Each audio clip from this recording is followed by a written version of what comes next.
it is likely that we will start to see a more chaotic environment in the Middle East in particular, right? It's not guaranteed, but the probability has gone higher because they have to navigate this looming fiscal crisis. And the real question becomes, is foreign policy, U.S. foreign policy in the Middle East, as an example, it's the most acute example, right? Is it going to change because of our changing position and dependence on them for oil? And the answer is yes and no. I think the degree of involvement in the Middle East will change. We'll always be involved in the Middle East.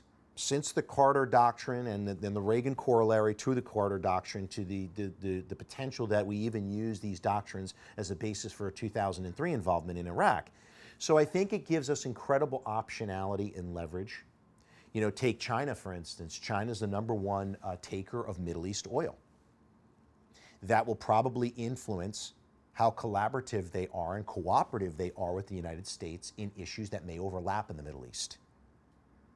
So on the one side, the chances for low oil prices to generate more chaos in the Middle East goes up.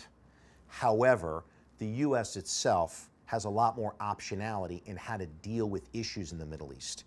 And I think that it's going to be more hard-nosed diplomacy, much lower probability of military intervention at any point in the future because of our lack of as much of a need. And it'll probably give us leverage over any of our trading partners that are embedded in the Middle East more and more, namely China.